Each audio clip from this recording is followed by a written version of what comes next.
Alright folks, it's 20 minutes till midnight. I got one shot at this, so let's one-shot this baby. Where the sexy robot party, everybody's disco dancing. Where the sexy robot party, everybody's disco dancing. So today's topic is travel. What geeky places do you want to go, and what geeky places have you been?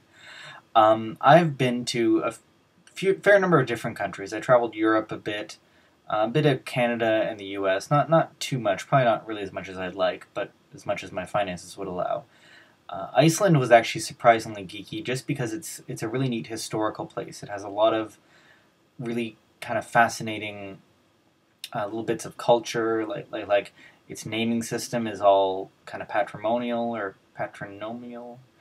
It's like the home of the Vikings. There's all these kind of really neat little places. It just looks like nowhere else you've ever been. Like, you feel like they actually literally did training for walking on the moon in the central areas of Iceland, because it was just so desolate and out there.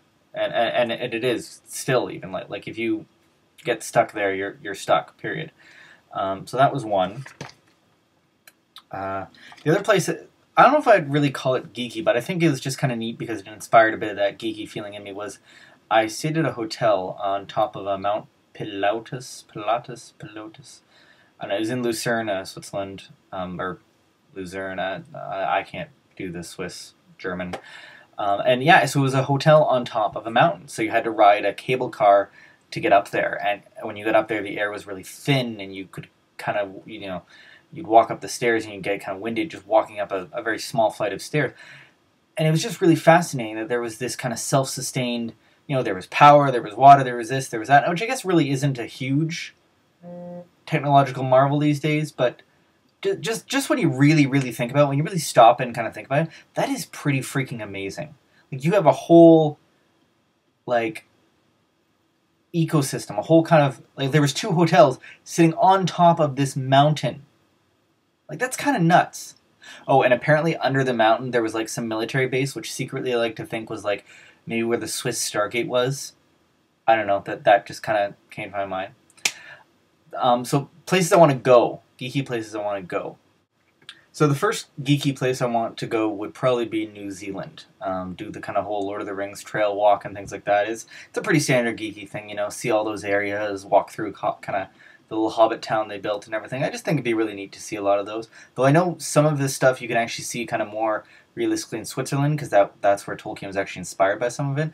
But I'd obviously really like to do a lot of that, and it's just a really kind of neat area in general. The other probably geeky one that I think might be a little more unique is I'd love to visit the Mothership. Now, the Mothership, for those of you who don't know, is Apple headquarters. You can go there and you can literally get a shirt that says, I visited the Mothership, or I've been to the Mothership, or something along those lines. Like, it's kind of crazy. It's really kind of out there. But it's just really a neat idea. They have this kind of neat shop. I don't know how much of a tour you can go on, because, I mean, it's Apple and they're all pretty secretive, but there's probably like a little museum or something. I would just love to go there in general. And probably, and again, I don't know how much of a geeky thing this is, but I think it kind of is a little. I'd love to go to a bunch of these.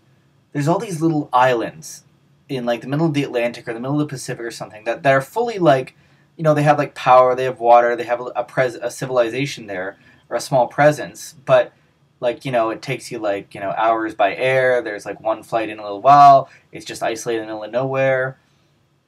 Places like kind of New Caledonia or Christmas Island or Ascension Island. Those are just a few off the top of my head. I'm trying to think of some of the others. But there's all these little neat little islands, like, out in the middle of nowhere that no one ever goes to. And sometimes you even have to get, like, a special military permit to go there, because there's no real reason to. There's nothing there. But you just go because it's there, because not too many people go to it. And I just think that idea for me is really neat. I like to go to places where not a lot of people go, where people just don't really think, and not like, middle of nowhere Ontario or something like that, though some of those places can be nice. But just those really kind of really out there and far places. Like, Iceland was kind of one of those, and it still kind of is to a point, though people are going there more. And so for me, I think that's really what brings the geek into travel, is doing something just a little out there and a little different than what everyone else does. And that's, for me, what I think it's really all about.